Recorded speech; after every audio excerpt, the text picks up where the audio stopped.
ایک دفعہ کا ذکر ہے کہ سلطان صلاح الدین ایوبی کے دور میں چند طوائفوں نے ایک مسجد کے قریب ڈیرا لگا لیا، جہاں وہ ساری رات گانا گایا کرتی اور ساتھ میں فحاشی والا ناچ کیا کرتی۔ تو نمازی حضرات ان کی آواز سے اور گھنگروؤں کی چھنکار سے بڑے پریشان ہوتے تھے، کیونکہ اس کی وجہ سے ان کی عبادت میں خلل پڑتا تھا۔ دو چار مرتبہ یہ نمازی حضرات اس طوائف عورت کی ملکہ کے پاس گئے۔ انہوں نے کہا کہ ہم یہاں نماز پڑھتے ہیں، براہ مہربانی آپ یہاں سے کہیں دور ڈیرا لگا لیں۔ وہ عورت بڑی بدتمیز تھی، اس نے ان سب نمازیوں کی بے توقیری کی، انہیں گالیاں دے کر وہاں سے نکال دیا۔ پھر یہ تمام نمازی حضرات ایک دن اکٹھے ہو کر سلطان صلاح الدین ایوبی رحمۃ اللہ علیہ کے پاس پہنچے، تو سلطان معظم کو سارے حال و حوال سے آگاہ کیا اور تفصیل سے بتایا۔ سلطان کو پہلے تو بہت غصہ آیا، پھر سوچا عورت ذات ہے، چلو سمجھاتے ہیں۔ آپ ان تمام نمازی حضرات کے ساتھ اس طوائف کے کوٹھے پر پہنچے اور اسے کہنے لگے کہ تمہارے گانے بجانے کی آواز سے ہمیں اللہ کی عبادت میں دشواری حائل ہوتی ہے۔ بہتر تو یہ ہے کہ تم اللہ اور رسول کی طرف چلو، یہ گانے بجانے سے تم لوگ جتنے کماتے ہو اس سے زیادہ میں تمہیں دے دیا کروں گا۔ لیکن وہ عورت تو فاحشہ تھی، اسے سلطان معظم کی یہ الفاظ سمجھ نہ آئے اور وہ بے سود بولی کہ جب یہاں سے اذان کی آواز آتی ہے تو ہمیں اس سے مسائل کا سامنا کرنا پڑتا ہے، ہم نے تو کبھی آپ سے شکایت نہیں کی کہ اس اذان کو بند کر دو۔ بس اس وقت سلطان صلاح الدین ایوبی نے تاریخی بیان دیا اور فرمایا کہ روم کے کسی جنگجو نے حضرت عمر رضی اللہ تعالی عنہ کے سپاہیوں کے گروپ کو پکڑ کر قید کر لیا۔ پھر انہوں نے شاہ روم کو خبر دی کہ ہم نے ایک مسلمانوں کا گروپ پکڑا ہے، اس گروپ کے اندر ایک مسلمان کافی قوی پرہیزگار بندہ ہے، اس کو دیکھ کر بھی خوف طاری ہوتا ہے۔ شاہ روم نے جیسے ہی ان کی بات سنی تو اپنے آدمیوں سے کہا کہ اس آدمی کو میرے پاس لے آؤ۔ اس زمانے میں شاہ روم کے سامنے ایک زنجیر لگی ہوئی تھی، جو بھی بادشاہ کے پاس پیش ہوتا تو یہ بادشاہ کے سامنے جھک کر آتا تھا۔ اب اس سچے دل والے نیک آدمی کو بادشاہ کے دربار کے اندر پیش کیا گیا۔ جیسے اس نے زنجیر دیکھی کہ مجھے جھک کر بادشاہ کے سامنے جانا ہے، تو اس نے صاف صاف انکار کر دیا کہ میں بادشاہ کے سامنے زنجیر سے جھک کر نہیں جاؤں گا۔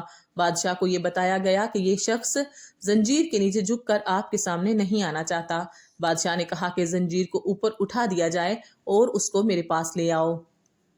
پھر زنجیر کو اٹھا دیا گیا اور اس کو بادشاہ کے پاس لایا گیا۔ آخرکار وہ اس کو شاہ روم کے سامنے پیش کیا گیا۔ بادشاہ نے اس سے کہا کہ تم اپنا مذہب چھوڑ کر ہمارے دین کے اندر داخل ہو جاؤ، تاکہ تمہیں میں اپنی انگوٹھی پہنا کر سلطنت عطا کروں۔ یہ بات جیسے اس مومن بندے نے سنی تو اس نے بادشاہ سے کہا کہ مجھے بتاؤ تمہارے پاس سلطنت کا کتنا حصہ ہے؟ بادشاہ نے کہا اس دنیا کا تہائی سے زیادہ حصہ میرے قبضے میں ہے۔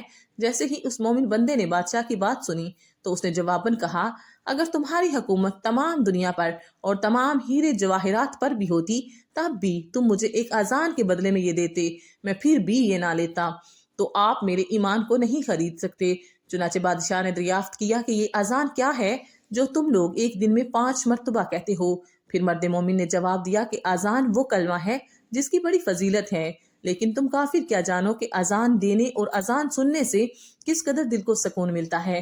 تم مجھے دنیا جہان کی ہر نعمت دے دو، سب کچھ دے دو، لیکن میں ایک اذان تک نہیں چھوڑوں گا۔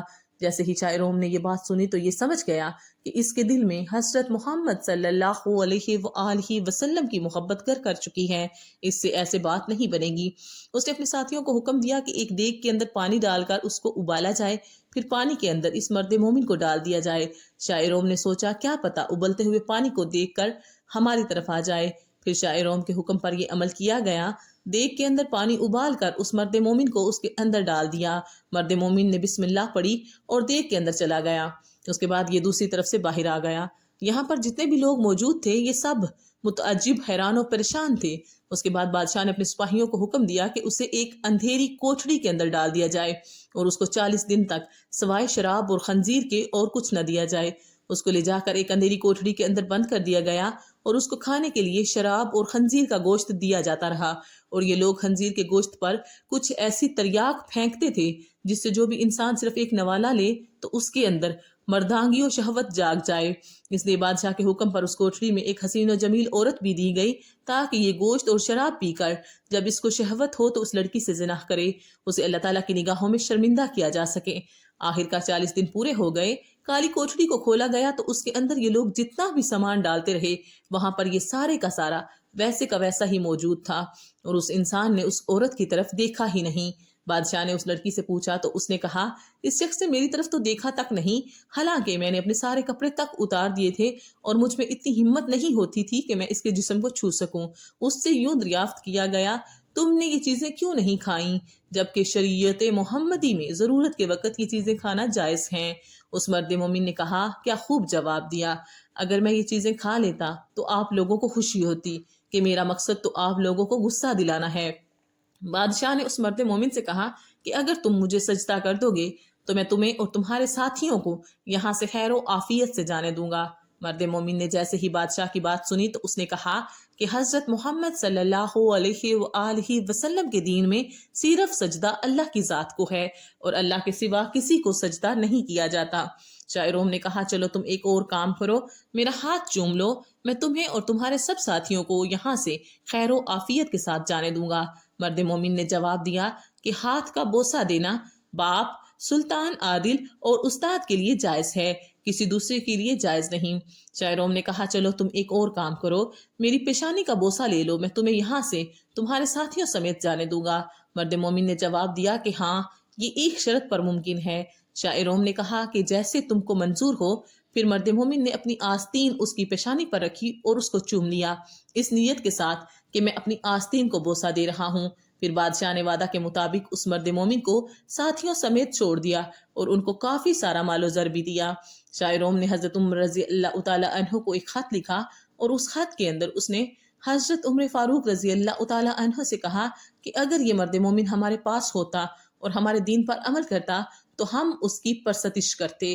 آخرکار یہ شخص حضرت عمر رضی اللہ تعالی عنہ کے پاس پہنچ گیا تو حضرت عمر رضی اللہ تعالی عنہ نے اس مرد مومن اور اس کے ساتھیوں سے فرمایا جو بھی سامان آپ لوگوں کو ملا ہے وہ یہ اپنے لیے مخصوص نہ کر لیں بلکہ رسول پاک صلی اللہ علیہ وآلہ وسلم کے شہر کے لوگوں کے ساتھ بھی بانٹ لیں۔ جیسے ہی اس نے ایک آدمی نے حضرت عمر رضی اللہ تعالی عنہ کی بات سنی تو انہوں نے باقی لوگوں کو بھی اس مال و زر میں شامل کیا۔ جو شخص ہر حال میں اللہ تعالیٰ پر بھروسہ کرتا ہے تو اللہ تعالیٰ بھی اس کا ہر حال میں ساتھ دیتے ہیں، اس کو کبھی اکیلا نہیں ہونے دیتے۔ سلطان صلاح الدین ایوبی نے جب اپنا یہ بحث مکمل کیا تو فرمانے لگے اے طوائف، نہ تو تیرا مال اور نہ ہی تیرا حسن مسلمان کو خرید سکتا ہے نہ گمراہ کر سکتا ہے۔ جب اتنے بڑے بڑے بادشاہ ایک مسلمان کو اپنا زیر نہ کر سکے تو مجھے اور مسلمانوں کو کیسے بہکاوے میں لا سکتی ہے؟ سلطان نے کہا کہ مسلمان کے لیے بڑے سے بڑا ظلم سیاست ہے، لیکن تم لوگ دولت کے پجاری ہو، تمہیں صرف دنیا سے مطلب ہے، تم اتنی تکالیف برداشت نہیں کر پاؤ گے کہ جتنی ایک مسلمان کر سکتا ہے۔ سلطان کا یہ بحث سنتے ہی طوائف کی ملکہ کی آنکھوں سے آنسو نکل آئے اور اس نے اپنی تمام طوائف لڑکیوں کے ساتھ کلمہ حق پڑھ لیا اور آئندہ کے لیے توبہ کر لی۔ سبحان اللہ، لا الہ الا اللہ محمد الرسول اللہ۔